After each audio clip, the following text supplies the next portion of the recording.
আরে ভাই, আল্লু অর্জুন তো কাঁপিয়ে দিচ্ছে ভাই। আল্লু অর্জুনের পরবর্তী ছবির অ্যানাউন্সমেন্ট কি না, আল্লু ভাঙ্গা একসাথে আসছে। ইয়েস, আল্লু অর্জুন পরবর্তী ছবি ভাঙ্গার সাথে করতে চলেছে, মানে সন্দীপ রেড্ডি ভাঙ্গার সাথে করতে চলেছে। টি সিরিজের কর্ণধার তিনি কিন্তু জানিয়ে দিয়েছেন এই পুরো বিষয়টা, যে পরপর তার মানে ভাঙ্গার সাথে কাজ হবে। আল্লু অর্জুনের লাইন আপটা ভাবো জাস্ট।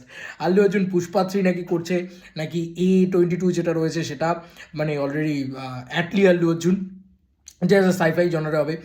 ভাই লোকেশের সাথে আল্লু অর্জুন, সেটা মাত্র 4 মাসের ভিতরে স্কেডিউল শেষ করবে ভেবেছে লোকেশ।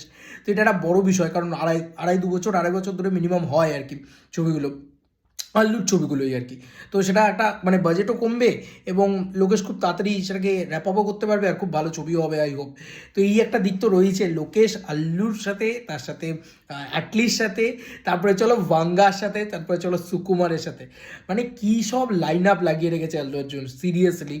এবং এই ভাঙ্গার সাথে ছবিটা ভাই তুমি ভাবো যে কি হতে চলেছে। কেন বলছি, কারণ দেখো রণবীর কাপুর কিন্তু নট দ্যাট মাসি সুপারস্টার।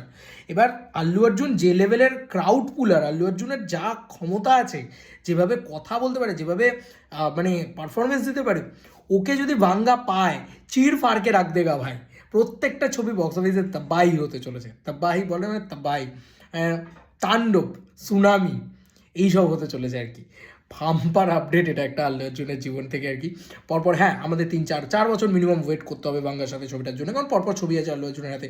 সেগুলো ত্রিবিক্রমের সাথে ছবিটার কী হলো ভগবান জানে, ওটা কী হবে। কারণ এখন তো মনে হচ্ছে ত্রিবিক্রমের সাথে ছবি করাই এখন বেকার আল্লু অর্জুনের, কারণ দরকার নেই ভাই ত্রিবিক্রমের সাথে ছবি করা। ত্রিবিক্রম এখন এদের কাছে তো বাচ্চা, যে সমস্ত সব ডিরেক্টরদের সাথে আল্লু অর্জুন এখন কোলাবরেট করতে চলেছে আর কি, বা করছে বলা চলে।